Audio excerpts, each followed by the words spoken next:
Je m'appelle Laurence Delcourt et j'ai enterré mon mari, Étienne, après 45 ans de mariage, mardi dernier. Pendant que les gens échangeaient des sourires tristes autour des bouquets et des programmes soigneusement pliés dans le salon de réception, je n'aurais jamais cru que la blessure la plus profonde de cette journée ne viendrait pas du deuil, mais de la trahison. Ce n'est pas l'adieu qui m'a brisée, mais ce que j'ai entendu alors que je pensais être seule. J'avais eu besoin de m'éloigner juste quelques minutes pour respirer.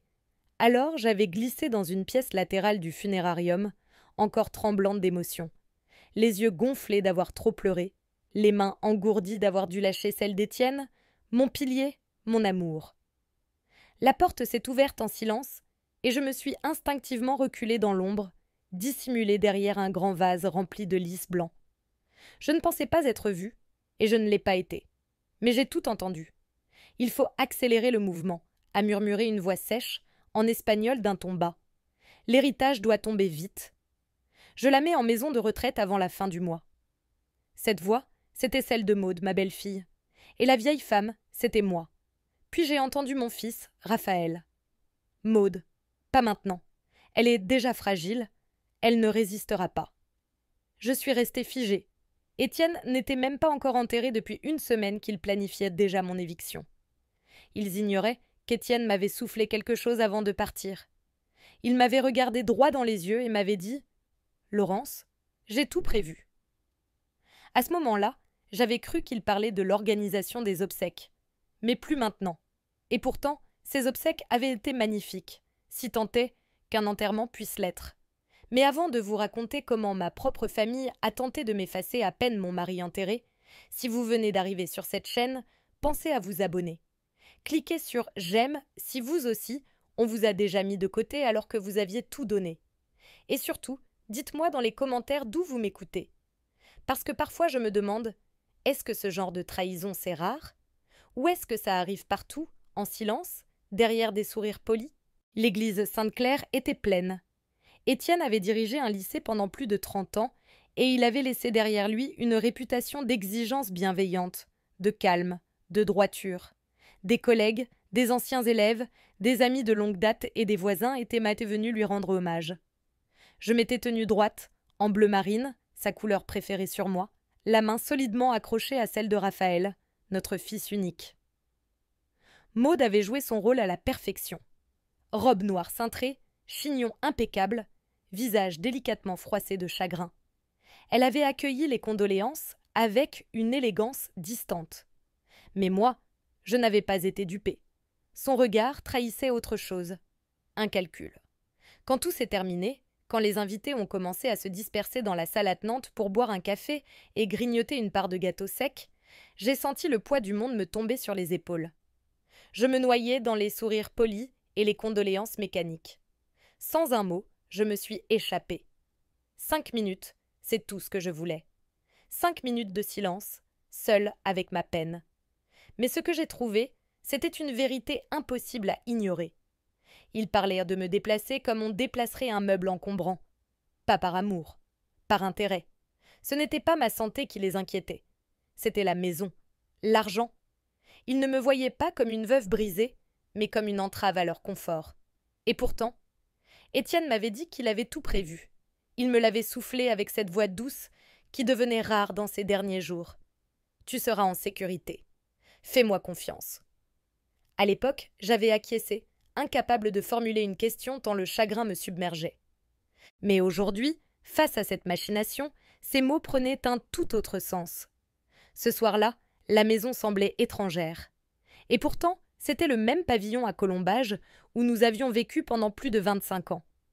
Nous y avions élevé Raphaël, repeint les murs nous-mêmes, planté ce magnolia qui fleure bon l'été en face du portail. Nous y avions célébré Noël, accueilli les voisins pour des barbecues, fêté discrètement nos anniversaires autour d'un bon vin. Mais maintenant, chaque pièce me semblait trop grande, trop vide. J'ai traversé le salon, effleuré le dossier du fauteuil préféré d'Étienne. Son gilet pendait encore sur la patère de l'entrée. Ses lunettes de lecture reposaient sur sa table de nuit. Et son mot croisé inachevé gisait sur la table basse. Le stylo posé comme s'il allait revenir l'instant d'après. Je n'ai pas bougé un seul objet. Je ne pouvais pas. De retour dans notre chambre, assise au bord du lit, la voix de Maud résonnait encore dans ma tête. Vends la maison, mets-la en établissement. Elle ne perdait pas de temps. Et moi, je devais en gagner. Le lendemain matin, vers 10 heures, la sonnette a retenti. Je n'attendais personne. Quand j'ai ouvert, elle était là. Maud, impeccable comme toujours, avec un plat à gratin dans les mains et un sourire bien trop large pour être sincère. « Bonjour Laurence », a-t-elle dit d'un ton mielleux. « J'ai pensé que tu aimerais un peu de tourte au poulet. Ce n'est jamais simple de cuisiner pour une seule personne. » J'ai forcé un sourire. « C'est gentil de ta part. »« Entre. » Elle est entrée comme si l'espace lui appartenait déjà. Elle a posé le plat et a aussitôt commencé à ouvrir mes placards.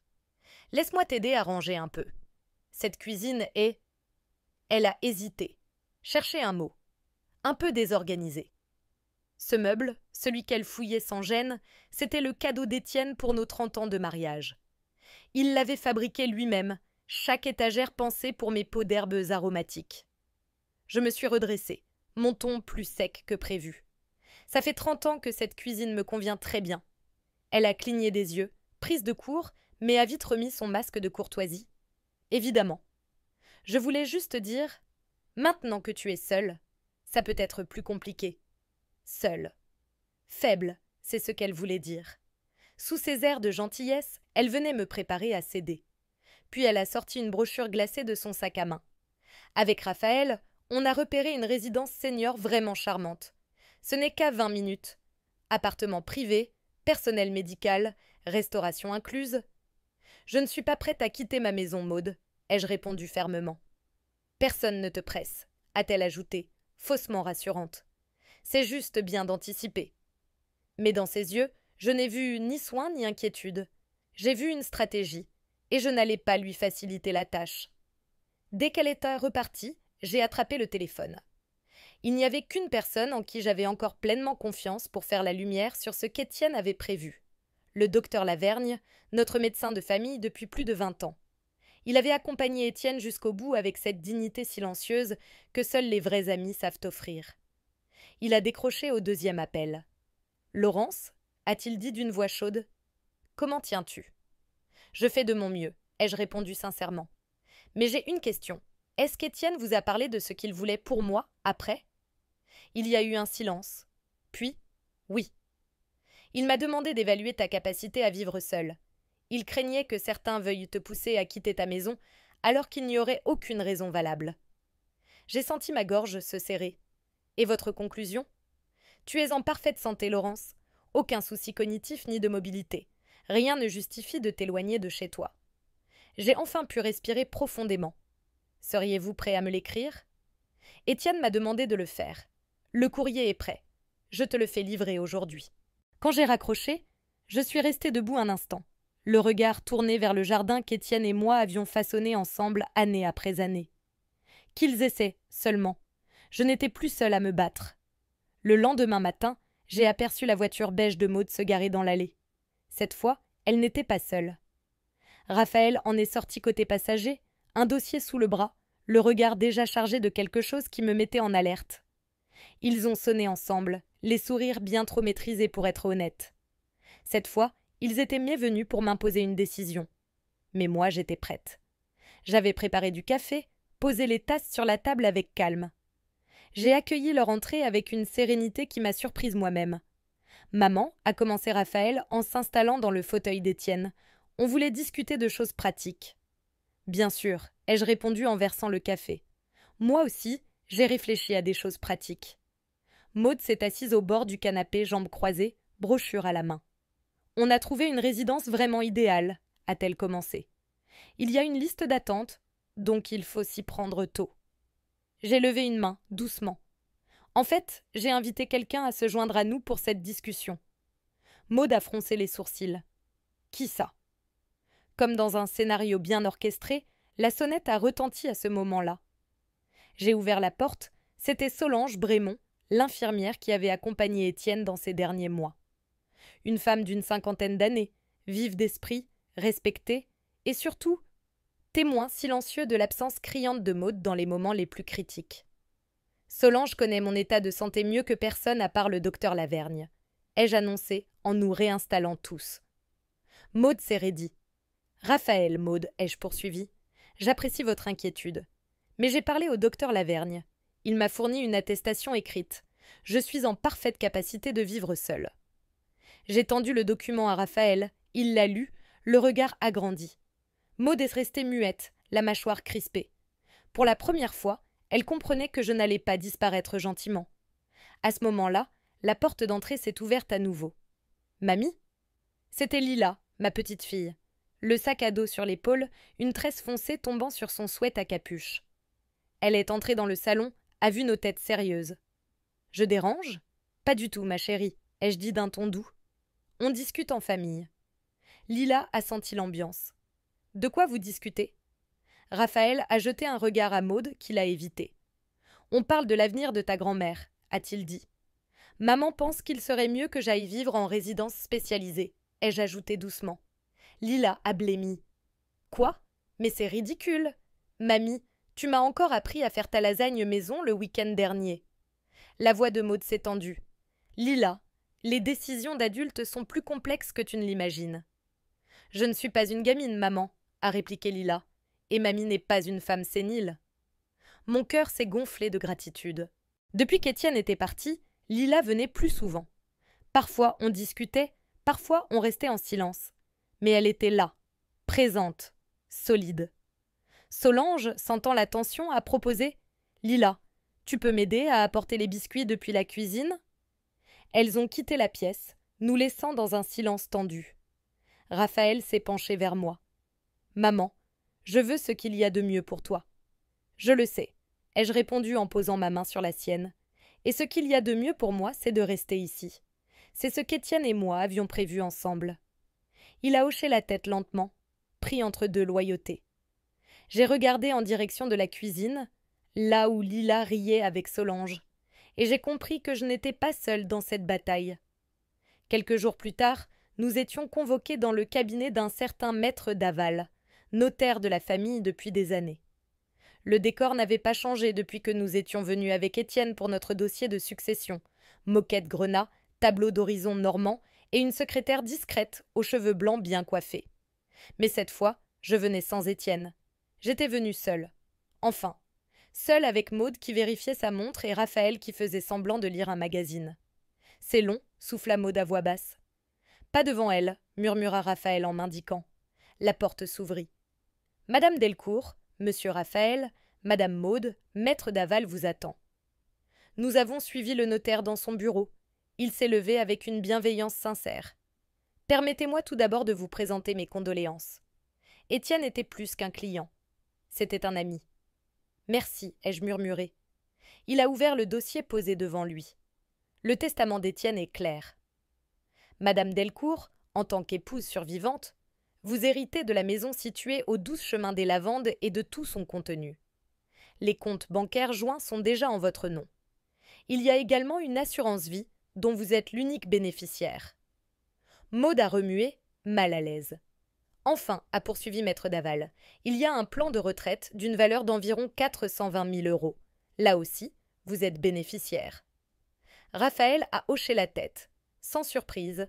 Puis, maître d'Aval a tourné la page. Toutefois, une clause a été ajoutée 3 mois avant son décès. Elle concerne la maison. Je me suis redressée.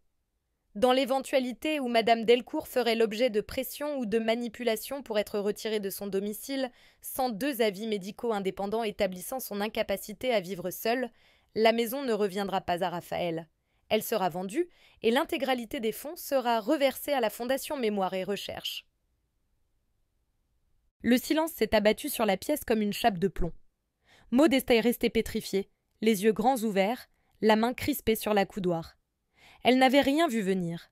« C'est absurde » a-t-elle murmuré, le ton cassant. Mais maître d'Aval n'a pas bronché. Ce sont les volontés d'Étienne. Nous avons enregistré la signature. Il était en pleine possession de ses facultés mentales. Étienne avait vu juste. Il avait tout anticipé. Il m'avait protégé jusqu'au bout. Puis, maître d'Aval a sorti 2 enveloppes de son dossier, fermées et épaisses. « Une dernière chose » a-t-il dit d'une voix plus douce. Étienne a laissé des lettres personnelles. Une pour vous, Madame Delcourt, et une pour votre fils. Il m'a tendu l'enveloppe portant mon prénom, écrite de sa belle écriture penchée que je connaissais par cœur. Je l'ai prise avec une émotion contenue, la glissant doucement dans mon sac sans l'ouvrir. « Et pour moi » a demandé Maud, le menton relevé, la voix glaciale. Maître Daval a regardé ses papiers. « Je crains qu'il n'y ait pas de lettre à votre nom. » Les lèvres de Maud se sont pincées. Aucune insulte, aucun mot dur, juste l'absence. Et c'était encore plus fort. En sortant du cabinet, l'air était lourd. Maud s'est tournée vers Raphaël, furieuse. Il a fait ça contre moi. Cette clause, cette humiliation, c'était pour me punir. Raphaël n'a rien répondu. Il avait l'air d'un homme perdu, arraché entre deux loyautés, deux vérités. Moi, je n'ai pas attendu. Je rentre chez moi. Lila vient m'aider à trier les affaires de son grand-père. « Je peux te raccompagner » a proposé Raphaël par réflexe. « Merci, mais non. J'ai ma voiture. Et je conduis encore. » Ce n'était pas une provocation, juste un fait. Mais Maud a eu un léger recul, comme si mes mots venaient de la gifler. Une fois rentrée, j'ai préparé une tisane à la camomille et me suis installée sur notre lit. L'odeur de la lotion après rasage d'Étienne flottait encore dans la pièce. Le parquet grinçait comme un vieux secret. J'ai sorti l'enveloppe et l'ai ouverte avec des mains tremblantes. « Ma Laurence, si tu lis ceci, c'est que je suis partie et qu'ils ont déjà commencé à tourner autour. Je sais comment Maud parle quand elle pense que personne ne l'écoute. J'ai fait tout ce que j'ai pu pour te protéger. Nous plions, mais nous ne cédons pas. Tu es plus fort que tu ne le crois. Avec tout mon amour, maintenant et toujours, Étienne. » J'ai appuyé la lettre contre ma poitrine, les larmes roulant sur mes joues. Mais ce n'étaient pas des larmes de peur, c'étaient des larmes de force retrouvée. 2 jours plus tard, l'orage est arrivé. Maud a débarqué sans prévenir, la bouche dure et les yeux chargés. « Il faut qu'on parle du testament », a-t-elle dit dès l'entrée. « Je croyais qu'on s'était donné du temps », ai-je répondu en rangeant la vaisselle. « Je ne peux pas rester les bras croisés pendant que notre avenir familial est sacrifié pour une clause injuste. » Je me suis retournée calmement. « Ce n'est pas une vengeance, c'est une protection. »« Contre moi » a-t-elle lancé. « Contre ta propre famille. » J'ai gardé le silence, un silence qui disait tout. Elle a commencé à faire les 100 pas dans la cuisine.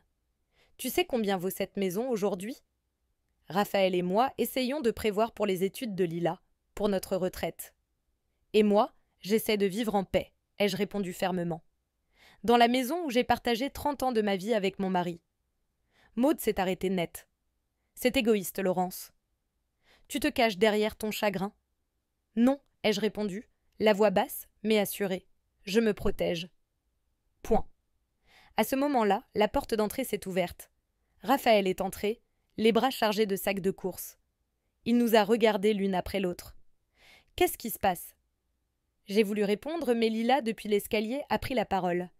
Elle essaye encore de forcer mamie à quitter la maison pour la vendre. Le visage de Raphaël s'est figé. Il a regardé Maud. « C'est vrai ?» Elle a tenté de se défendre. Je faisais que réfléchir à des solutions. « Dans mon dos ?» a-t-il demandé, les sacs posés sans douceur sur la table. Le poids de la situation s'est abattu sur lui. J'ai pris la parole doucement. « Il faut de la clarté, plus de secrets, plus de coups de fil dans le couloir pendant que je suis dans la pièce d'à côté. » Lila est descendue, a traversé le salon et s'est installée près de moi. « Je reste ici avec mamie. Et si vous continuez comme ça, vous perdrez plus qu'une maison. » Cette fois, Maud n'a pas répondu. Elle savait. Elle avait perdu la main. Les semaines suivantes ont eu une saveur nouvelle. Le poids s'est allégé. Les travaux d'aménagement se sont faits rapidement, sans altérer l'âme de la maison. Des rampes ont été installées dans le couloir, un pendentif d'alerte médicale m'a été remis, et je l'ai accepté sans rechigner. Et le coin buanderie a été déplacé au rez-de-chaussée pour plus de praticité. Ce n'était pas une perte d'indépendance. C'était une réaffirmation. La maison restait la mienne, un peu plus prête à m'accompagner pour les années à venir. Lila a officiellement emménagé dans la chambre d'amis le lendemain de sa remise de diplôme. Elle a apporté son énergie, sa musique trop forte, ses manuels de cours qui débordaient sur la table à manger, et des rires qui redonnaient vie au mur. Le soir, nous nous installions sur la terrasse qu'Étienne avait construite lui-même. On observait les lucioles briller au-dessus du jardin. Un soir, alors que le ciel prenait une teinte lavande, et que les cigales entonnaient leur refrain d'été, Raphaël est resté après avoir aidé à tailler les haies. Il s'est assis à côté de moi, fatigué, le regard tourné vers l'horizon. « La lettre de papa », a-t-il dit après un long silence. Elle m'a fait réfléchir. Sur moi, sur les moments où j'ai laissé quelqu'un d'autre parler à ma place. J'ai posé ma main sur la sienne, aucune rancune dans mes yeux. Il n'est jamais trop tard pour parler en ton nom, Raphaël. Il a hoché la tête, les yeux humides. Il avait enfin compris. Quant à Maude, elle est restée distante, polie, mais tendue. Elle savait que les conditions du testament étaient gravées dans le marbre et que la présence quotidienne de Laïla avait réduit à néant toute tentative d'influence. Mais je ne m'inquiétais plus d'elle. Pour la première fois depuis des mois, je ne me réveillais plus avec cette appréhension sourde au creux du ventre. Je n'avais plus à surveiller mes arrières. J'ouvrais les yeux au parfum du café fraîchement préparé, au pas léger de lilas dans le couloir, et à cette paix intérieure qu'on reconnaît quand on a enfin cessé de devoir se battre.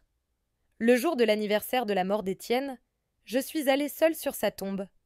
J'y ai déposé un bouquet de marguerites, ses préférées, et une copie de sa lettre, un peu froissée d'avoir été lue trop souvent. Je me suis penchée et caressé doucement la pierre froide. « Tu avais raison, ai-je murmuré. Je n'ai pas cédé. J'ai fléchi, mais je ne me suis pas brisée. En repartant vers la voiture, oui, je conduis toujours, merci bien, j'ai ressenti une paix rare. Pas une approbation de la part des autres, pas une validation extérieure, juste une certitude intérieure.